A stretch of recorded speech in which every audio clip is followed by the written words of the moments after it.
Hello everyone, my name is Lowko and welcome to another Diablo 3 Reaper of Souls video. Today I'm gonna be discussing a build for the Monk for season number 2 that just recently went live. And I'm gonna be focusing mainly on the point in between like hitting the very best set gear and actually hitting level 70. I know a lot of you are stuck at that moment right now where you can't just hit the very best build yet, which is what most of the monks will be running, simply because you don't have all of these set items yet. So in this video I'm gonna go over the build, how to play the build, and most importantly, where you should start with gearing up, what items you should be looking for, and what kind of set bonuses you should be focusing on. So definitely stick around until the end of the video, because that is going to be more important than the actual build. So first off, we're gonna have a look at the build that I've been using to clear Torment number 6 with some decent gear. I do have one of the set bonuses already, but other than that, you know, the gear could definitely use a lot of improvement. And you can start using this one ever since you are level 70, up to the very point where you are having all these set bonuses. This build focuses mostly on Exploding Grasp as well as Wave of Light. Those two abilities complement each other very well. Every other ability, as well as all of the passives, are sort of just to support those two abilities. So right here, first off, we have Fist of Thunder with Quickening. Now this is just a straight up spirit regeneration machine, and that is what you use it for. Nothing more. You don't want to have this as your major damage dealer. You just want to activate this whenever you are low on mana.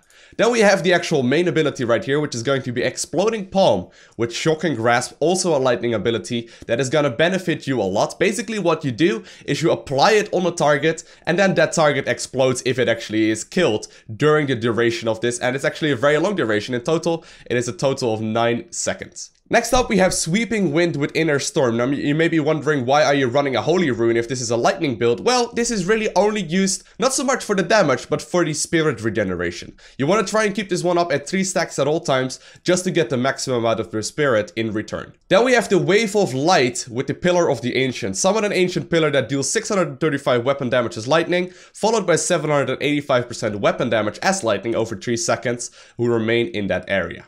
This is going to be your main damage dealing ability, so after actually casting the Exploding Palm, you want to go ahead and start spamming the Wave of Light. Next up, we have Dashing Strike. Now for this one, you can choose really any of the runes that you like. I like going with the Quicksilver right here because it does allow you to dash a little bit more often, and it also deals a pretty decent amount of damage, which is pretty nice if you are running one of the higher torments. But you can definitely go with, for example, Way of the Fallen Star or Blinding Speed or whatever you really feel like, but I like going with the Quicksilver.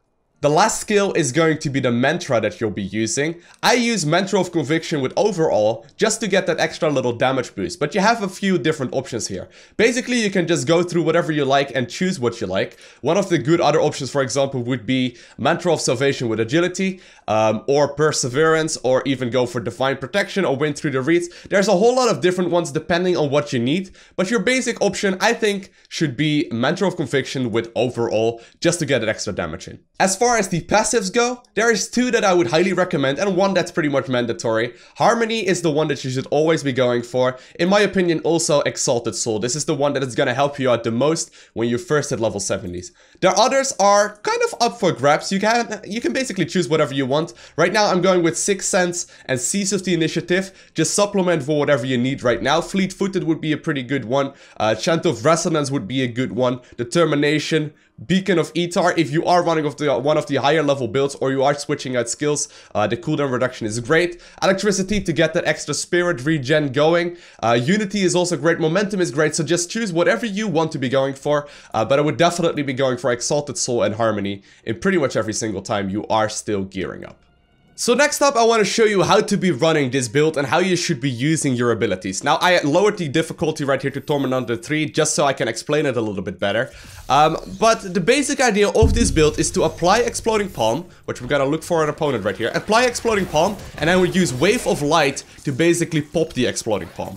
And what that does, it basically applies the damage of Exploding Palm to everything around the actual minion that you are killing. So right here, applying Exploding Palm, and then activating my W ability, which is Wave of Light to kill stuff. Now, whenever I need to kill something that has more health, like right there, I will activate Wave of Light more often. The other 2 abilities, or the other 3 abilities rather, are more for actual support to those 2. So first off, we have this one right here called Sweeping Wind. And Sweeping Wind, you want to try and have active at every single moment in this game at 3 stacks. So whenever you notice that this little, like, you know, this little circle thing is just about to run out, just activate the ability once more or attack something. You want to have this up at 3 stacks as often as possible just to make sure that you get the maximum amount of spirit in return, so you can keep casting your Exploding Palms and Wave of Light.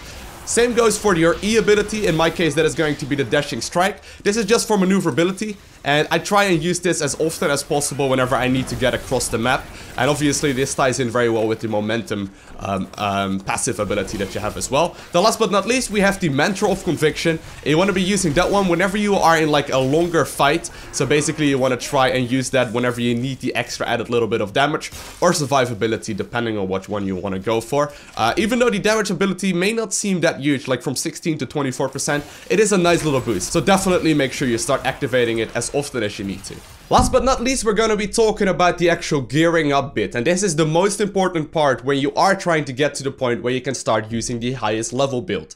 Once you get all the set bonuses, you can start switching over. But what should you be looking for? So right here is my gear. Now this is not even remotely perfect yet. I do not have all the items that are going to be discussing either, but you can already start running Torment 6 really early on. Now the main goal is to get the 4 set bonus of the Sunwuko set. And this will both benefit your Exploding Palm as well as your Wave of Light. And these two abilities are dealing the most damage. So this should be your primary focus to try and get the 4 set bonus. As you might have noticed though, I only got 3 of the items right here, but I do have the 4 set bonus. The reason for that is the Ring of Royal Grandeur. This is one of the mandatory items for this build for sure, and you want to try and get this one as soon as possible. You can only get it from Act 1 bounties, so you should go ahead and just start running at the highest torment you can get, or well, can get efficiently, and start opening those satchels to get the Ring of Royal Grandeur only in Torment number 1. This should be your primary goal. And then next up, you would be using all of your blood shards to start rolling first for the gloves,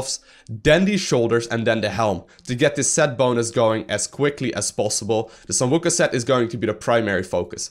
Now the next set that you will also try and get, if you can, is going to be Innas. Innas is amazing, as well as all guilds, which is something that, you know, monks are still talking about, like what is the best one. But Innas is great, especially because you will be able to take, once you have the 4 set bonus, you will be able to take that 4th skill, the Mantra, off of your action bar, and that is the current item that I am looking for.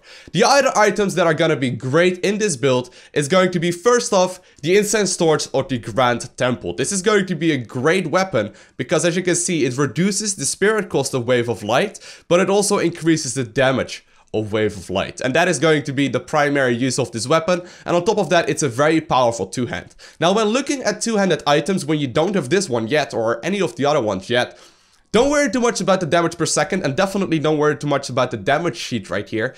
Try and focus to get an item that has very slow attack speed and that actually has very high damage. So this is not actually like the highest damage this weapon goes at all. I've seen them go up to like 4,000 and more. So I'm still looking for an upgrade right here. But this is going to be the primary focus and the primary item that you're looking for. In Season 2, there's also new bracelets added into the game, and that's going to be the Gondo gear. Exploding Palm on Death Explosion applies Exploding Palm, and this is obviously extremely valuable because the Exploding Palm and the Wave of Light are going to be your main damage boost. So what happens when you have the Gondo gear and you apply Exploding Palm? Basically every single enemy that is surrounded by the Exploding Palm will be affected by another Exploding Palm. And obviously this will like sort of create like a chain reaction, which is obviously very amazing and very, very powerful. Now once you have a couple of these items, especially the Sunwuko set, the 4 set bonus, you will be able to easily start running Torment number 6 without really any help and just comfortably grinding right there. So Sunwuko set should be your main focus right here, as well as trying to get this Instant Torch as well as the Gondo gear. Now on top of that, there's also a couple of other items you want to try and get. Obviously the Ring of Royal Grandeur, I was already assuming that was going to be a given right now. But the Unity Ring is also very powerful, as well as the boots that you should be going for, which are the crudest boots. Now I don't have those myself just yet, simply because, well, I haven't found any. But this one is going to be great once you start moving towards that later game build. And that is pretty much all you need to get on your way in season number 2 with your monk. I hope you enjoyed this video. If you did, make sure you hit that like button. If you want to see more, make sure you hit that subscribe button as well, because I do upload daily content. I want to thank you guys all for watching. Have an amazing day. Do not forget to smile, and I'll see you in the next one.